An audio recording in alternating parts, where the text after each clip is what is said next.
Okay. Good morning. My name is Samantha Riles, Communications Officer from Sugar Research Australia, and I'd like to welcome you to today's webinar. This webinar is the first in a three-part series focusing on biosecurity. I will put details for our upcoming webinars in the chat box. Our next two webinars will focus on diseases and pests, and our presenters for this series of webinars are Dr. Rob Magarey, Dr. Nicole Thompson, and Dr. Kevin Powell.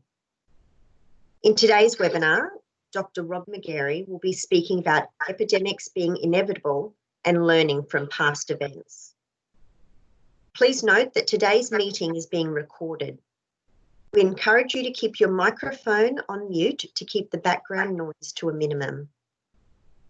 I will be assisting as a co-host to ensure that all runs smoothly. If you are having any technology issues, please send a message in the chat box, which is located on the menu bar of your screen. I have included details in the chat box of how you can dial in via phone if you are experiencing computer issues. We encourage you to take an active part in today's webinar by asking questions. You can do this at any time throughout the webinar by typing your question into the chat on the menu bar. I will ask these questions at the end of the presentation on your behalf. If it is easier for you to ask your question verbally and to type in the chat, please unmute yourself. I'd now like to hand over to our speaker for today, Rob Magarey. Thanks, Sam, and welcome to this first of a series of seminars. And today we'd like to touch on epidemics, and firstly on the history of epidemics. The thing about epidemics is that they can destroy a standing crop. Pests or diseases or even weeds can come in and greatly reduce productivity in a very short space of time. So being prepared for an epidemic is really important, and so that we can manage the outbreak as soon as we can detect it. Thanks, Sam. So an epidemic, what is an epidemic? Epi is a Greek term which means on, upon, near, or at. Endemic refers to people of a district. So basically it's a condition that comes on the local people. Epidemic itself refers to human diseases, but that's a term we commonly use even in plant pathology. A pandemic, which you're quite familiar with at the moment, is an epidemic that reaches a far wider swath of people, especially across continents or the entire world. And we've become very familiar with a pandemic with COVID-19. And it's really interesting as a plant pathologist because I'm quite familiar with some of the epidemiological terms and things that spread and means of transmission, which are obviously really important in deciding how important an epidemic is. Thanks, Sam. So what are have been some of the really significant epidemics in history? And epidemics have been really important over time in affecting populations. The first one I'd like to touch on is the Irish potato famine. And it was termed the Great Hunger. It occurred between 1845 and 1852. And these are the symptoms of the Irish potato famine. It's caused by Phytophthora late blight, and it has leaves. It affects the shoots of the plant, and most importantly, affected the potato tubers, and actually rotted the tubers. So it had great impact on the stable food supply of Ireland. Thanks, Sam. Next slide. So in this potato famine, it's caused by an oomycete. Some of you will be familiar with Pachymetra root rot. It's actually an organism in the same group, Phytophthora infestans. Phytophthora species are very important diseases of tree crops, avocados, eucalypts, a whole range of other types of crops. These are really important pathogens around the world. It began in 1845 when Phytophthora infestans spread rapidly through Ireland. It ruined 50% of the potato crop in 1845 and 75% of potatoes over the next 7 years. The Irish people were tenant farmers and they were ruled as a British colony, and they relied heavily on potatoes for food. So there was a catastrophic impact on the Irish population. Before ending in 1852, the famine resulted in 1 million deaths from starvation and related causes. This was just one simple plant epidemic over that period. Another 1 million were forced to leave Ireland as refugees. And many of you would know that the Irish went to all different parts of the world to try to find a better place to live because of this epidemic. So it actually affected world demographics, and the Irish people have had a great influence on different populations around the world.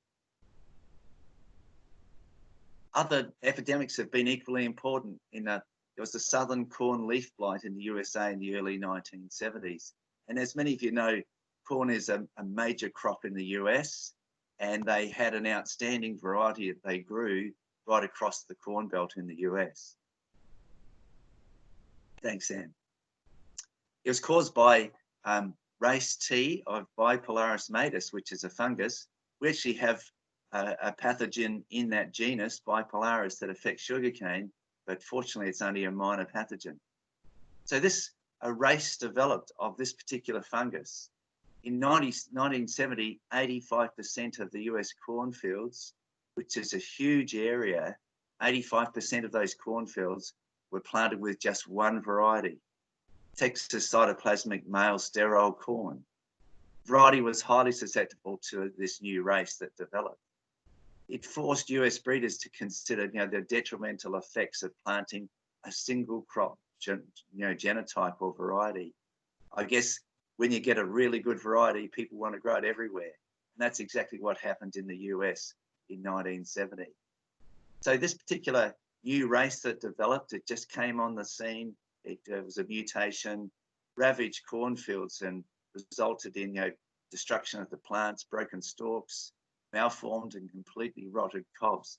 If you imagine 85% of the US crop suddenly affected by this disease, it was a really significant issue. So very hot, wet weather plus high corn susceptibility led to rapid transmission of this pathogen and a devastating epidemic. Economic losses were around $1 billion, which is just huge as far as cropping industry goes. So this just came out of the blue. And so the question as we're considering history of the epidemics is that what are the factors that led to such vulnerability in a system, a cropping system? In this case, it was just growing one variety over a huge area. Thanks, Dan. So, of course, what happens after the event is that people make some conclusions. And my experience is with history is that in the cane industry is that when a disease epidemic occurs, people are very conscious of that for 4 or 5 years, and then they tend to forget about it. So these conclusions that people drew about these other epidemics, it's important that we don't lose sight of it. And Alstroff in 1972 said, never again should a major cultivated species be molded into such uniformity that is so universally vulnerable to attack by a pathogen, an insect, or environmental stress. In other words, we shouldn't be just relying on just one genotype or variety. When you're growing it over such a large area, we become very vulnerable to the next epidemic. Thanks, Sam. Of course, some things have, some epidemics are much closer to home.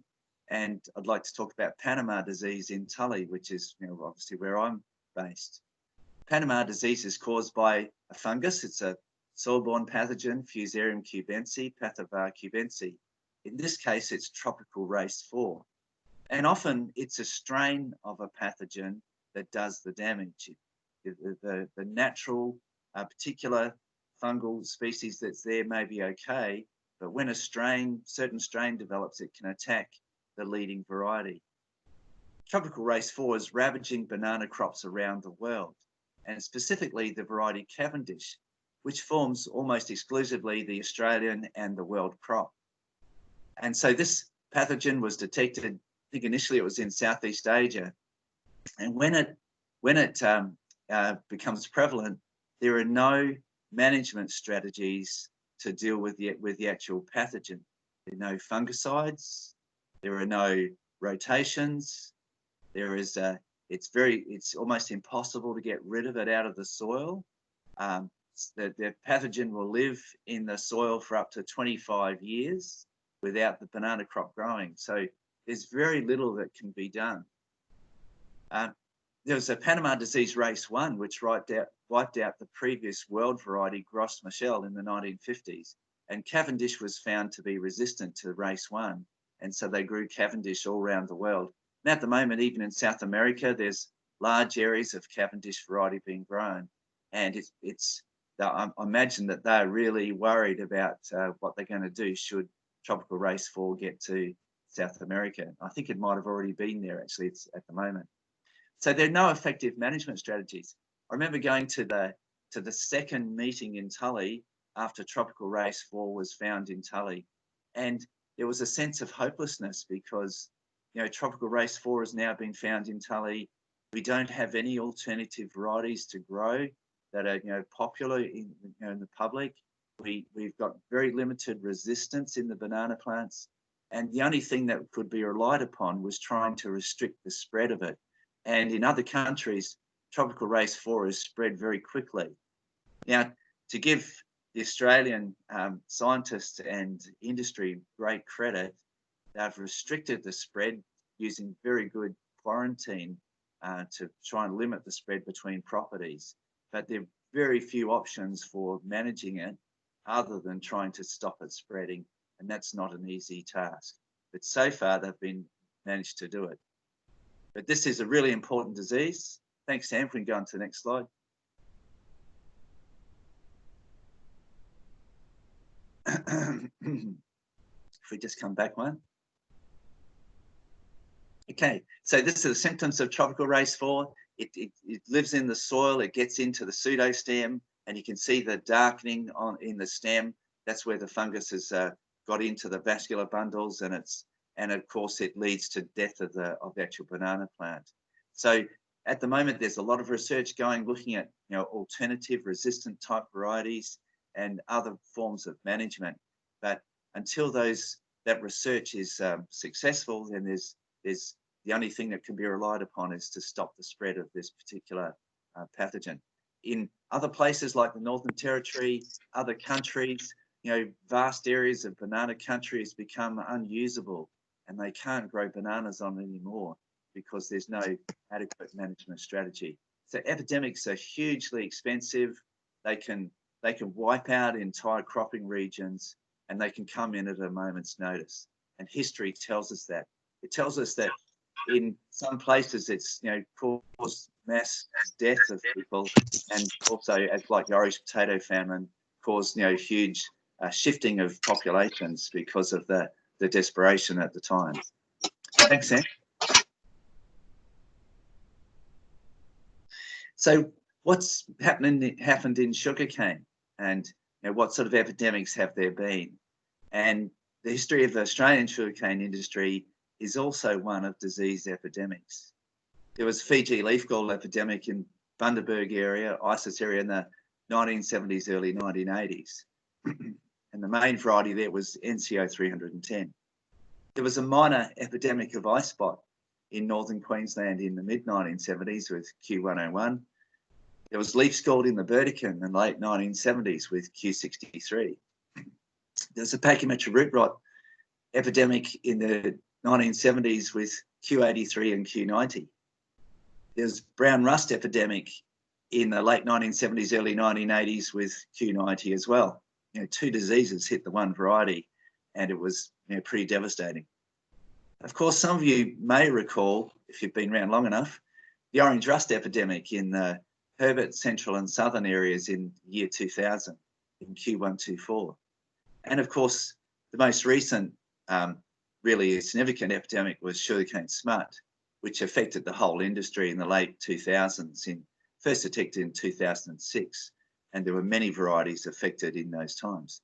So we're going to consider these different epidemics and looking at some of the commonalities between the different situations as to why we were vulnerable to these particular diseases. Thanks, Anne. So the first one I'd like to touch on is Fiji leaf gall. Now, Fiji leaf gall should really be termed probably Papua New Guinea leaf gall, because this disease is widespread across PNG, and Papua New Guinea is the centre of diversity for sugarcane. And so we think it's been there for as long as sugarcane has in Papua New Guinea. But it was first really recognised in Fiji when CSR were growing sugarcane in that country. It's a viral disease, just like, not quite like COVID-19, but at least it's a virus, just like COVID-19 is. It has an insect vector. You know, it's transferred and transmitted by an insect, Perkinsiella, which is common right up and down the Queensland coastline. Of course, it's also spread in planting material, and so that's also very significant. This photo shows, in the foreground, it shows NCO 310 affected by Fiji leaf gall, and in the background is disease-free cane. And so it can severely stunt the cane to where it either dies out or it only grows to, you know, 1 foot or 30 centimetres high. It's very significant in its effect on production. Thanks, Sam. So what happened with Fiji leaf gall? Why was there such an outbreak? So in this graph, if you look at the blue line represents the percentage of the crop grown to NCO 310 in the Fairy Mead mill area. Now, some of you may not be familiar with Fairy Mead. It was a smaller mill area in the Bundaberg district. And so you can see here that NCO was really popular. It was a great variety. You could hot water treat it and it would survive high temperatures. You could run over it with the harvester and it would still ratoon. It was consistent ratooner. In Africa, some of the NCO type canes might last for 16, 20 ratoons. So it was a very good ratooner. Farmers loved it. So as what happens is that when you have a good variety, everyone wants to grow it. And you can see that that it got up to almost 100% of the Fairy Mead mill area. So almost every crop was planted to NCO 310. Now, the interesting thing about that is that Fiji leaf gall was first detected in NCO in the late 1960s. And so the disease was detected. NCO we knew it was relatively susceptible. It also was a great host for the leafhopper. So there were massive populations of the plant hopper, and there were swarms. They were even seen 30 kilometres out to sea, swarms of the plant hopper that had bred up on NCO 310. So we had a perfect situation, really relatively susceptible variety, high vector populations, and everyone growing NCO 310. So it was first detected in the late 1960s, and then you can see in the early 1970s, the red bars represent the millions of stools of Fiji that were inspected and found in the Fairy Mead mill area. So you can see that in the early 1970s, the disease started to build up, and there was monitoring of the population. So we could see what was happening. We knew that the disease was building up. But you can see even then, the industry kept growing NCO 310 because it was the most profitable cane. But what happened over that time then was that even as the disease was building up, instead of getting rid of NCO 310, they still tried to cultivate it, and they actually had tried to grow disease-free nursery plots, 20, 30 kilometres away from that area to try and produce it in an area that wasn't affected by Fiji leaf gall, just so they could try and keep growing the variety. But you can see by about 1978, they realised, well, look, we just can't keep maintaining this variety, and so they immediately started to get rid of it out of the industry. And you can see that as they did that, of course, the amount of Fiji leaf gall started to decrease rapidly. So the point to learn here is that just like COVID-19 and the moment in Victoria, management of that COVID-19 rests with the population. Will they follow social distancing? If they're sick, they shouldn't go to work. And as they follow those procedures, then the epidemic comes under our control. And so hopefully in Victoria, we can reduce the numbers of the COVID-19. So you can see here that when an epidemic occurs, often it's up to the industry. It's in their control to see that brought under good management. And by eliminating NCO 310, they could actually greatly decrease the Fiji leaf gall epidemic. And it's been so successful that now we don't know of any commercial crops in Australia that actually have Fiji leaf gall. And we're actually considering, can we eradicate it from the country, which would be a major breakthrough. And I think the Australian industry is, and Australians in general, cut to the chase and are pretty good at actually things like management of diseases and pests and use of technology. So you can see here that the key thing was such a high proportion of the crop grown from one variety that was susceptible to a disease. And the epidemic reached a huge height because we kept on trying to grow that variety. And that was something to learn from that situation. Thanks, Sam. Next disease I'd like to talk about is leaf scald. Leaf scald is also an endemic disease. It's a bacterial disease. It's spread in planting material and also windblown rain. It has alternative hosts that actually grow around cane fields, so it can spread into a crop. Because of that, we insist on having high levels of resistance in our varieties because it's always present. You have to consider that leaf scald is always present.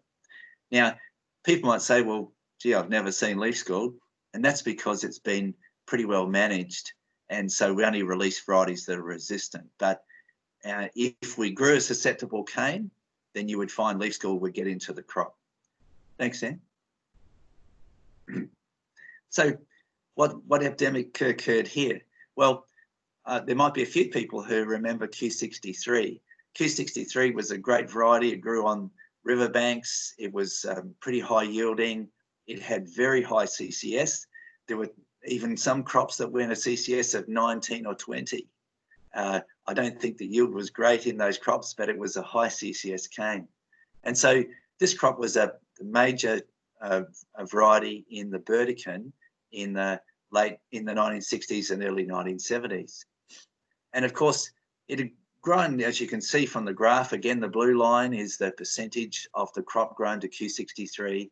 And you can see that it got to be over 50% of the crop for around about 10 years. And then people started to notice that, gee, this Q63 is starting to look a bit white and it's got some dead shoots in it. And so it drew people's attention. And all of a sudden, when they looked at it, they found that, well, there was a number of farms that were infested with leaf scald and it was beginning to kill the crops. And you can see there that there were quite a few farms affected. So it was important to get rid of, or to at least manage that epidemic. Otherwise, there would be dead cane and dead crops. I remember seeing photos of in the old days, probably the 40s and 50s in Tully, where they grew crops like Q44. And Q44 was extremely susceptible to leaf scald. And so the hand cutters would cut the crop and leave the dead stalks that are affected by leaf scald in the field. And you left them standing. And I've seen photos of many, many stalks in a cane field that were killed by leaf scald. So it's a very significant disease and it can kill, stools and stalks and reduce yield. So again, what did they do? Well, they recognized they couldn't keep Q63, so they got rid of it very quickly. And you can see as soon as they did that, well, the leaf scald epidemic disappeared as well. And there's some other stories about they took Q63 off the Burdekin farmers and then reintroduced it later. And of course, when that happens, they said, oh, you didn't give us the right Q63 back again because it didn't yield as well as the original one. But I think the new varieties that came in at that time were higher yielding. And so, yeah, I won't keep going on that one. Thanks, Dan.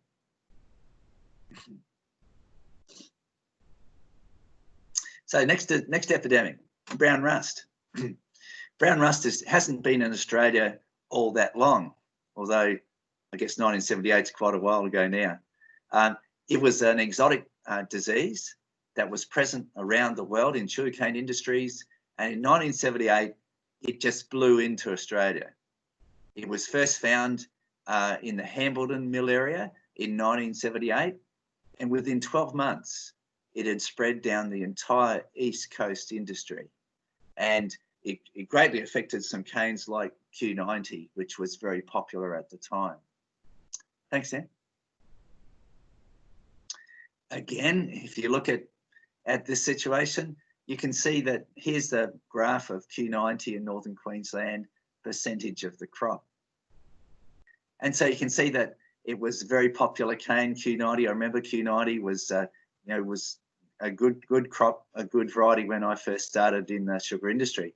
And you can see here that once it reached about 60% of the area for around about 10 years, it was then that a disease epidemic came in.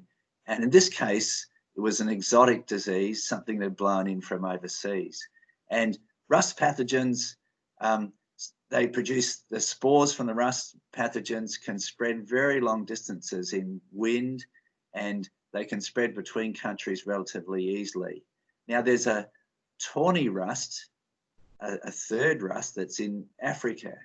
And so far it hasn't spread too far around the world, but potentially it could blow across and even spread between countries, just like brown rust did. So brown rust, it greatly affected the yield of Q90, and so it was. You can see there that the Q90 was taken out of production, not just because of brown rust, but it certainly was a contributing factor. So this one just blew in. There was no warning. It was just first detected in Hambledon and then spread through the industry very quickly. So exotic pathogens, depending on what type they are, can come in at a moment's notice, and then they can spread right through an industry very quickly, within 12 months, which gives no time to change varieties. And so it's really important to be prepared and to not become too vulnerable to different diseases that might come into our industry. Thanks, Sam. Now, the next one's very interesting. This one is orange rust. And when I first started in the industry, only about 4 or 5 people had seen orange rust. It was only pathologists who could recognise it because it was such a minor disease. It's been in our industry probably since sugarcane was first brought into the country. It's different from brown rust, but it was so minor that I hadn't hardly ever seen it.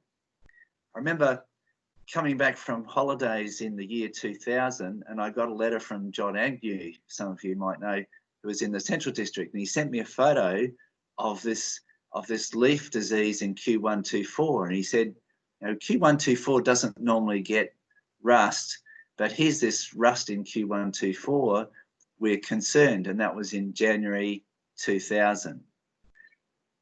Thanks, Sam. We move to the next slide. That'd be good. Okay, so I asked him to send the sample to Brisbane because at that stage we couldn't send cane to Tully, and sure enough, it turned out to be orange rust. Within about 6 weeks, it went from curiosity to panic. Q124 was around 85%, 90% of the Central District crop, and it went brown overnight virtually. I was asked to fly in to come to a meeting there in March, and I remember flying in a Qantas League plane coming into Mackay and looking out over the Mackay area, and every crop just about was brown except for a few crops of varieties like Q135. There were just some minor varieties that were green, and the whole area had turned brown because of this orange rust. And what we think happened was that there was just a mutation of the pathogen. It had gone from being virtually unseen to where it was our major epidemic. And I suspect that orange rust has caused the most significant loss in crop productivity of any disease in 1 year. And it was just a major effect on this variety. So you can see that Q124 was very popular. Again, the blue line is the percentage of Q124 in the Mackay area. The red or orange bars are the amount of orange rust. And so there was panic. How do we manage this? And people were talking fungicides and other types of. There was even milk applied to the crop to see if milk would reduce the amount of orange rust. We developed a fungicide program, but really the crux of it was to get rid of Q124. And so there were resistant varieties brought in from all different parts of the industry, and a massive replanting operation in the Herbert and the Central District and also in southern Queensland. And as soon as we reduced 124, we also reduced the scale of the epidemic. And so we could manage it, but it was a huge cost to industry. And this came in at just a moment's notice. There was no warning. Just a minor pathogen. All of a sudden it mutated and we were in a stack of trouble. Thanks, Sam. The next disease I want to talk about is pachymetra root rot. And it's an epidemic of pachymetra root rot on at the moment. And just that we can't see it. Some farms, some places are managing it well. But if we could see the amount of root disease, I think we'd be a bit alarmed. It's certainly in some farms and some regions. Now, this was an unknown oomycete, similar to Phytophthora, never been seen before. And in the late 1970s, early 1980s, this also affected Q90. And I remember going to Babinda in the 1980s, and you could have a crop of Q90 that was fully grown. It was about shoulder high, and you could grab hold of the stalks and pull the whole stalk out of the ground. And so harvesters were coming along, and instead of cutting the cane, there was no resistance in the root system, and it would just pull all the stalks out of the ground, and they'd end up in the cane bin and go to the factory. And Gundi Sugar Mill, which used to be operating in the Innisfail area, in that season, I think it's about 81 or 82, had to actually shut down regularly just so they could transport all the soil away from the mill. It was just horrendous, the amount of cane of soil that was going into the mill. So very poor yields, very great effect on retooning, and pachymetra root rot had a huge impact on productivity in northern Queensland. And again, there was panic in the industry. How are we going to manage this particular disease?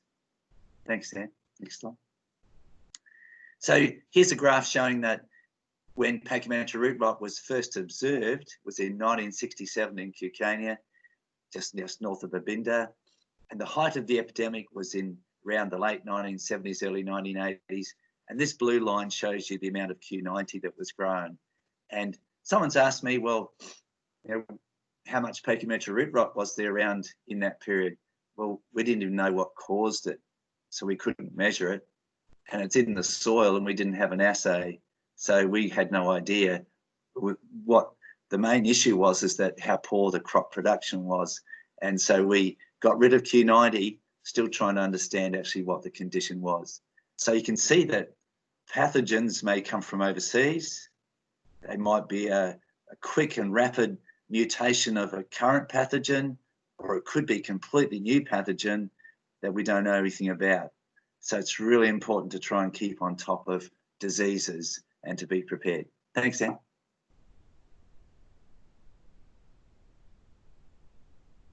Next slide, Sam. Thanks. Sugarcane smut, again, another disease that's had a long history overseas. It's been known since the 1800s. We were watching this disease. We were seeing it spread around the world. And in the late 1990s, we thought, gee, we've got to be prepared for this one because this is a major disease that has a huge impact on yield. Thanks, Sam. Next slide, thanks.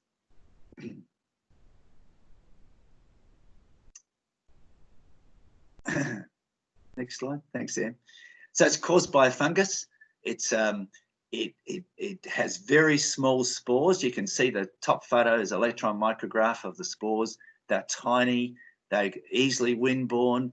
There was one incident where a paper was written suggesting that the disease spread from Africa to South America in one thunderstorm event. So these can travel high in the atmosphere and actually spread the disease very easily. So 1998, BSES initiated a preemptive resistance screening program in Indonesia. And when we did that, we found our varieties, our major canes were highly susceptible, and the plant breeders were in a bit of a panic once we saw that, because we knew if it blew into Australia, then we're in a lot of trouble. So in the early 2000s, there was a directed breeding program. We knew we had to get some resistant varieties, and so we identified some. And then we found smut in 2006, or Bruce Quinn did anyway, in 2006 in the Childers district. And so we'd already developed some contingency plans. We knew what the susceptibility of our varieties were. We knew we had to get rid of the most susceptible ones. We immediately shifted some resistant varieties from northern Queensland, Q208, Q200, and some other ones further south. And then we increased our selection pressure in the breeding program. Because of our preparation, the losses were relatively minimal to smut, although there's some farms and some crops were badly affected. And we've now transitioned into resistant varieties. And this is a classic case of where we did the preparation. We went overseas, we screened our varieties, we knew what we had to do. And because of that, we could minimize the impact on industry. But smut, if we hadn't done anything, smut would have had a huge impact on our industry.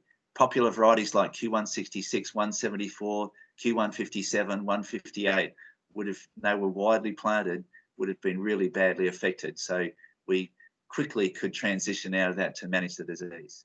Thanks, Sam. Now, monoculture doesn't always lead to an epidemic, and Badila is a chewing cane that was introduced from Papua New Guinea in 1896, and it became our major commercial variety.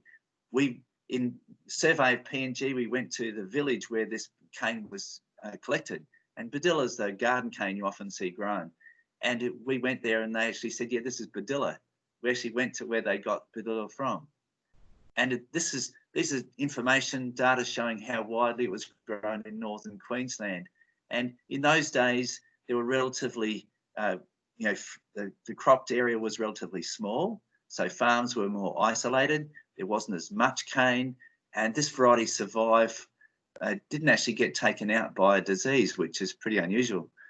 It was actually replaced because we grew, much better hybrid varieties, and its productivity wasn't that good compared to the hybrid canes. And so it died a natural death. But that's really unusual. So in the cane industry, we tend to focus on the best varieties and grow them widely. It's not only a crop monoculture, just sugarcane, it can be a variety monoculture. And as you've seen from what I've presented so far, that's one of the things that makes us vulnerable to an epidemic, and something that we should be keeping in mind.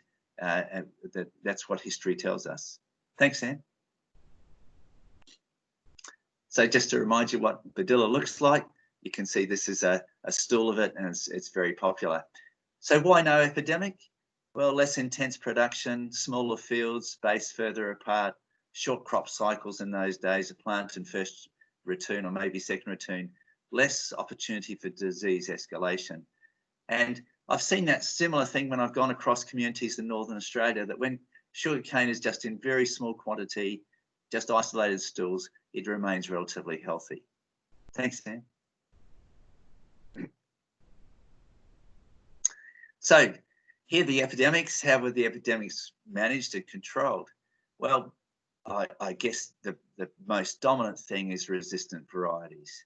That's our major means of managing diseases. When we have single varieties, that's when we become vulnerable. But also it relied on crop inspections, roguing, termination of badly diseased crops, disease-free planting material. And many of you are familiar that these are the tools of trade for managing diseases. But the overall overriding thing of managing diseases is resistant varieties. And one of our most vulnerable things for an epidemic is to have a monoculture of a variety of sugarcane. Thanks, Sam. Rob, 5 minutes. Yep. Thanks, Sam. So what can we learn? You know, if we don't learn from history, what will happen is we'll repeat history. I remember going to Mackay and in the late 1990s and saying, look, you know, this is dangerous to have Q124 with, you know, such a big area. And they didn't want to listen. And I guess they were making quite a lot of money from Q124, so it's understandable. But if we do have a monoculture of a variety, then we leave ourselves in a susceptible position. So regional crops dominated by one variety, greater than 60% of the area for more than 5 years, leads to a high chance of an epidemic. And you'd have to think, well, what about Q208 at the moment? Yep, well, disease could come in any moment. And if we're relying on a single variety, just like the corn epidemic in the US, just like in the Irish potato famine where we didn't have resistant varieties, we're very vulnerable. Diseases may be major exotic pathogens, or they could be minor endemic ones.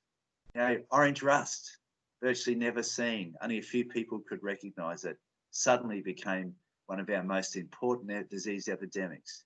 And it was here all the time. Next thing is that preemptive research is imperative. I'm convinced that, you know, we can't sit here in Australia and wait for an exotic disease to come in, then start to do the research. It'll be far too late. It's like trying to shut the gate after the horse is bolted. So preemptive research is imperative. We're smart. We went offshore and we looked at our varieties. We updated a lot of diagnostics, and we could then start breeding for resistance. And then, of course, we were into early detection, monitoring, training of biosecurity staff, federal biosecurity staff into what to look for. So preemptive research is imperative if we're going to try and handle the situation. Rapid transition in varieties is important. In Fiji leaf gall, they tried to hang on to NCO 310, and that just made the problem worse. There were some very significant yield losses in commercial fields because the disease was just kept on building up in that variety. So you need to know when to cut your losses. You need to know when to walk away from a variety and then to replace it with something else. Variety mixes are important. And I know some districts have said, look, we're going to keep our percentage of a certain variety to a certain defined limit. We're not going to let it get too high because then things become too vulnerable. And so that's something to consider as well.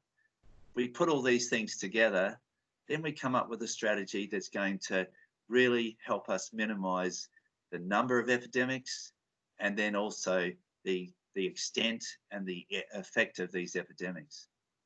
But I think the last thing we conclude on is that 3 things are certain in life: death, taxes, and disease epidemics, especially when we're growing a monoculture like sugarcane. You know, one of the things that we're trying to do in our cane industry is to increase the length of our ratoon cycle.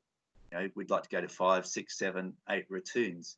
And that's, of course, for very good economic reasons. But we also need to be aware that that actually increases the monoculture even more.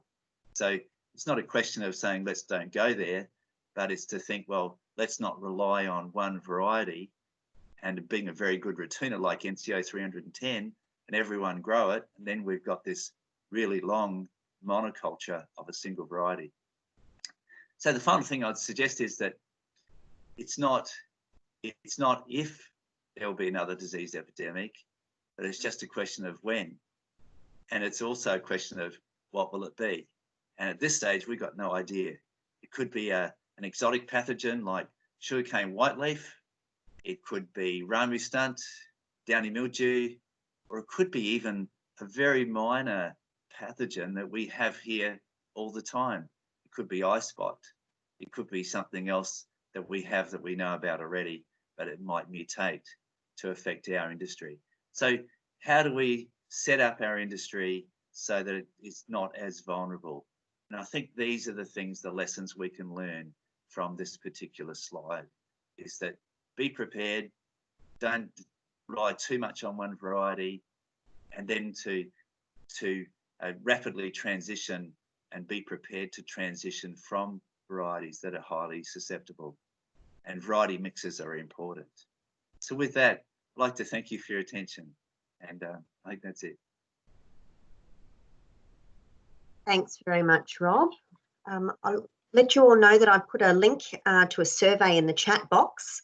Your feedback is very important to us, and I encourage you to complete so we can improve on our presentations and webinars. Please feel free to keep the questions coming into the chat box. Priya has asked, what do you preempt as the next exotic pathogen to our industry? And Peter Sutherland has replied and said, possibly tawny rust.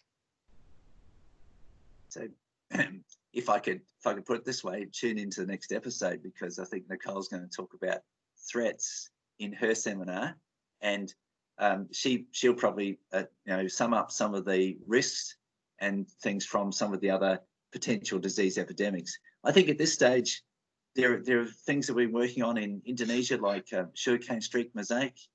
There are a range of different pathogens that could come in. We're concerned about phytoplasma diseases because they might be getting closer to our industry. But like I said, I think Nicole will address that in the next seminar that's coming up shortly. You're right, Rob. She's put a comment here. I don't think so, Peter. I've been keeping across this situation in Southern Africa and it has not spread very far yet. However, I'm not dismissing it.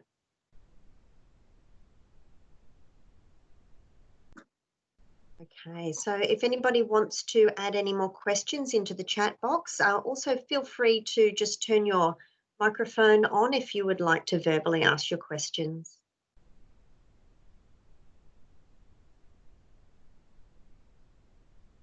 Hi, Rob. It's Priya again. So Phytophthora is there in the avocado industry too. So how do they manage it there? Yep. So Phytophthora can be managed. There's been good research done, Priya, and there is a particular fungicide called phosphonate. Because it's a high value crop and phosphonate is actually relatively inexpensive, they've actually found they can inject that fungicide into the trunk of the tree, and it spreads. It's systemic fungicide, and it spreads to the top and to the roots, and that gives them fairly good control. But they also do have some cultural controls where they look at organic matter and mulches and irrigation, and so they've done a lot of research and to identify an integrated disease management strategy that can give them control. So just continuing then, can we apply any of those to our sugar industry? If we take Pachymetra root rot, for instance, as being in the same group of oomycetes, I did a lot of testing in the early days looking for fungicide that might be able to manage that disease, and it's very resistant to the fungicides that usually work in that group of oomycetes. So we've got a bit of a hard pathogen to deal with. So fungicides don't seem to work. It's not so responsive to fallow. It's got very long-lasting oospores. And with the cane industry, because it's more of an extensive cropping industry and less profitable per unit area, then the type of management we can apply is a bit limited. So I think resistant varieties are still the most profitable approach to managing that particular disease. Fungicides in general can be applied in sugarcane industry, but again, it's an additional cost to the farmer. He can grow a resistant variety with virtually no cost to him, so that's probably more attractive. Thank you. We have a question from Graham Cripps from MSF regarding the leaf skull graph earlier. The numbers of farms infected went from 0 in 1976 to 100 in 1977. Is this realistic, or was data not collected before this? Okay, a very good question, Graham. You must be freezing up there today in the tablelands. It's pretty cold down here. Yeah, Graham, this is a classic situation because, orange rust was first seen in January 2000. I'm just going to talk about orange rust for the moment. It was seen in January 2000, But I actually, from statistical analyses of plant breeding trials, reckon that was actually in Mackay in 1999 and no one recognised it. Because Q124 got yellow spot, they saw some brown crops and said, oh, that's yellow spot, but didn't have a close look. Now, in the Burdekin, I suspect leaf scald was building up for some time, but it was only someone cottoned on to the fact that leaf scald was in the crop. And then, of course, you know what it's like, that when you identify a disease, people go looking for it and actually find it. It's a bit like driving a Holden Kingswood. You think, oh, there are no Holden Kingswoods around. Of course, there aren't many now. But when you drive that car yourself, you look out for them, and all of a sudden you find them. And so, yeah, I suspect leaf scald was probably building up over a number of years and no one recognised it. Thanks, Rob. We've got a question from Nadir. Are there any insights as to how sugarcane streak mosaic virus is transmitted? Yeah. So you'd be familiar, Siam, I presume it's Siam, that with the work that's been done, and we don't think it's transmitted mechanically, and it's still looking at insect vectors. There's still some more conclusions to be made from that research. And Kevin, who's on the line at this seminar, has done some work in Myanmar looking at insect vectors, and he's found a number of very interesting potential vectors in Myanmar. And we're looking at trying to get more funding to investigate that further. And again, he's going to be speaking not the next seminar, but the following seminar. And whether he'd like to comment right now, I'm not sure, but he'll be addressing insect epidemics as well. But yeah, there's more work to be done looking at how that particular disease is spread. Yeah, I can comment on that, Rob. So, Salam, we've done a very limited field study in Myanmar. We're actually monitoring populations in 2 particular sugarcane varieties. One was susceptible to the virus and one was quite resistant to the varieties.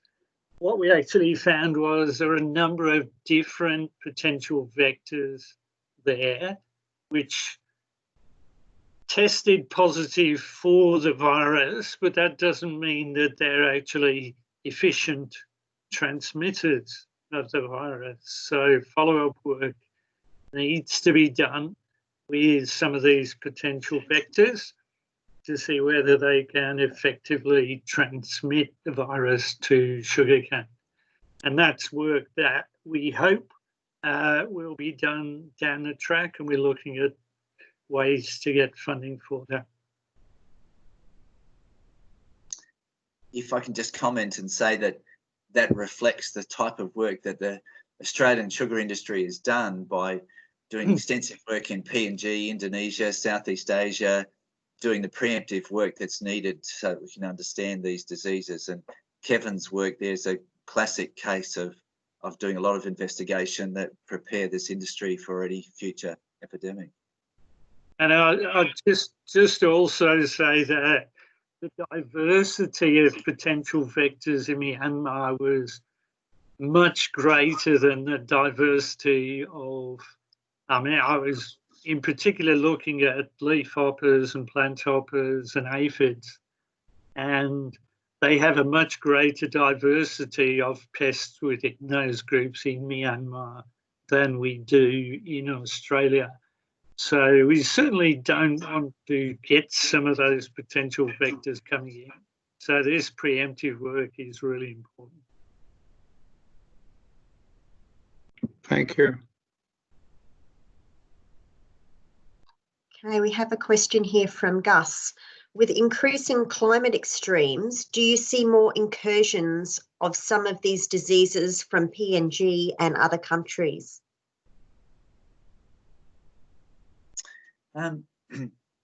Maybe Kevin might like to comment on this as well, maybe Nicole too.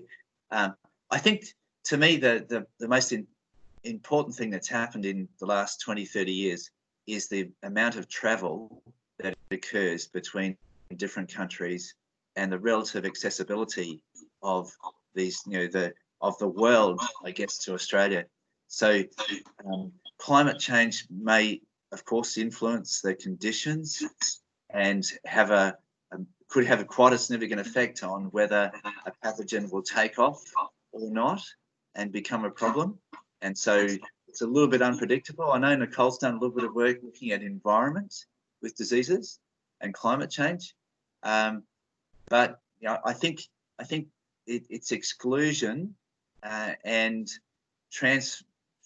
I guess people travelling between countries that is still a very significant issue. I know as a pathologist, I go to different countries and I'm right in the midst of the diseases. I have to be very careful that there's not a little bit of disease in a camera case or in a back pocket. And we take a lot of precautions. We hot water laundry our clothes before they come back in.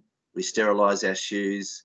But I think, people certainly are probably the major influence, but certainly climate, I wouldn't rule it out as being an influence in disease spread and epidemics.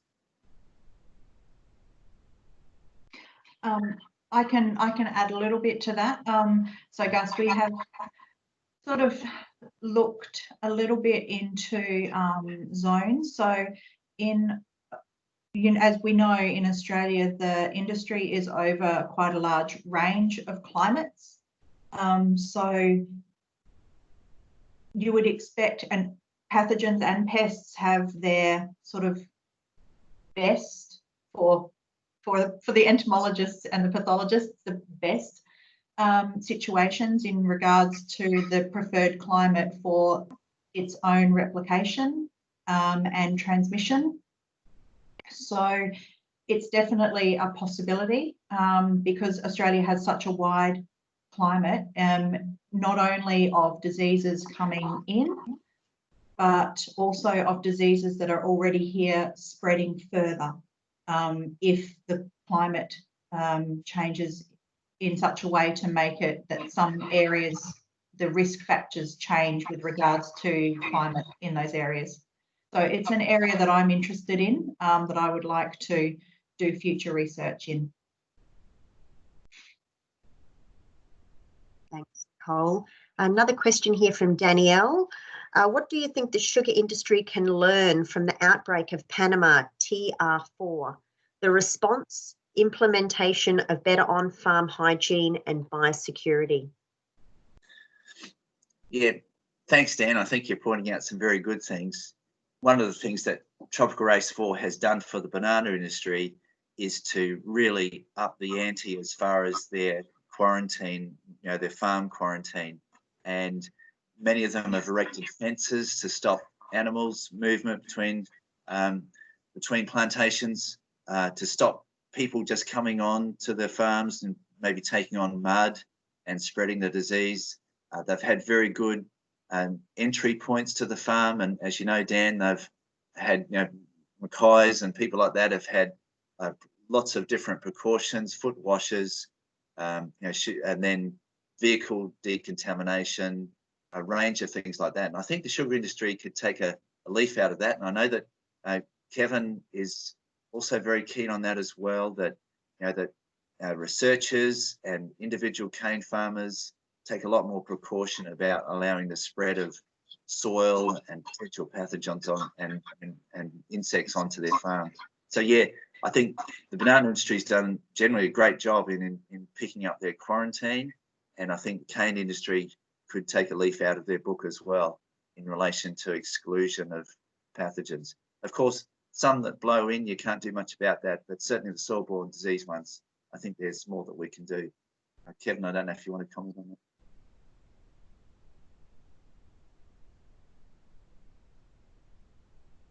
Just on mute, Kevin.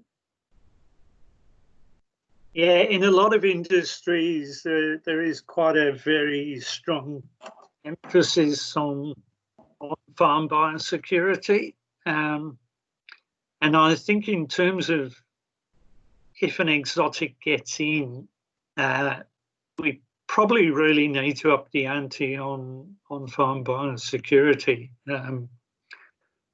particularly with insects. Some insects, particularly soil-borne insects, will spread on machinery, on soil, on footwear. So you really have to keep that in mind, particularly if an insect comes in which is quite small and difficult to see. You need to think about how you're going to clean equipment and make sure that a pest isn't transferred between properties. But I'll be giving some examples of that in my talk, which is the last talk on biosecurity. Okay, so if there's no more questions, it's 9 a.m, so we might wrap up. So thanks very much to Rob for presenting today. A reminder that we've got the survey in the chat box and we'd love to get your feedback. The recording from today's presentation will be available on the SRA website and will be shared via our next e-newsletter. We look forward to seeing you at our next webinar, which is coming up on the 12th of August. And Nicole Thompson will be presenting on diseases. So thank you for all coming along today. And that's the end of our webinar for today. Thanks.